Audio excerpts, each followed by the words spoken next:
इसी जुलाई और अगस्त के महीने में जो हमारी अचल संपत्ति, खेत, बाग, बगीचा, वाटर पंप हाउस, जो हमारी छावनी जिसे फार्म हाउस कहा जाता है, ये सब कुर्क कर लिया गया था, जब्त कर लिया गया था।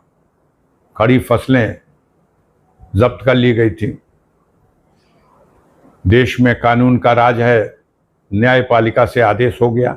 गाजीपुर के न्यायालय ने लगभग 1 साल पहले कह दिया कि इनकी संपत्ति मुक्त कर दी जाए, क्योंकि जिस आरोप में आपने इनकी संपत्ति जब्त की, आपका आरोप था कि ये गैंगस्टर हैं और गैंगस्टर का मुकदमा इनके खिलाफ है, उसमें आपने जब्त कर ली।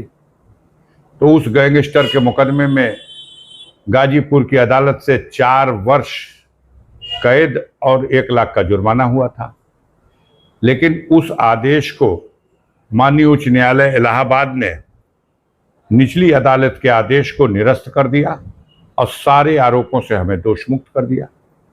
उत्तर प्रदेश सरकार सुप्रीम कोर्ट चली गई और सुप्रीम कोर्ट में उस इलाहाबाद हाई कोर्ट के आर्डर को चैलेंज किया। तो सुप्रीम कोर्ट ने भी इलाहाबाद के हाई कोर्ट के आदेश पे मोहर लगा दी और कहा कि ये आदेश कानून सम्मत आदेश है, इसमें किसी तरह के हस्तक्षेप की जरूरत नहीं। तो अब तो कुछ बचा नहीं। तो जब कुछ बचा नहीं तो मजबूर हैं ये छोड़ने को उसके बाद भी तैयार नहीं थे। सुप्रीम कोर्ट से हारने के बाद भी तैयार नहीं थे। तब माननीय उच्च न्यायालय में मेंडेमिस याचिका दाखिल हुई। उस मेंडेमिस याचिका में सख्त आदेश दिए न्यायालय ने, तब जाकर के ये प्रॉपर्टी इन्होंने मुक्त की। जो नुकसान हुए हैं, जो बर्बादी हुई है, वो आप भी चले जाइए किसी वक्त, देख लीजिए फार्म हाउस की स्थिति क्या है। वो अपनी जगह है, देखा जाएगा उस मामले को। वो लड़ाई अलग है, लड़ा जाएगा।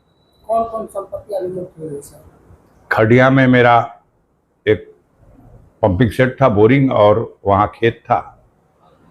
मौजा धनेठा है, वहाँ पर बाग है और खेत है। मौजा माचा है, वहाँ पर बाग, वहाँ पर खेत है और फार्म हाउस है। और मौजा नरसिंहपुर में भी खेत है और बाग है। यही सब।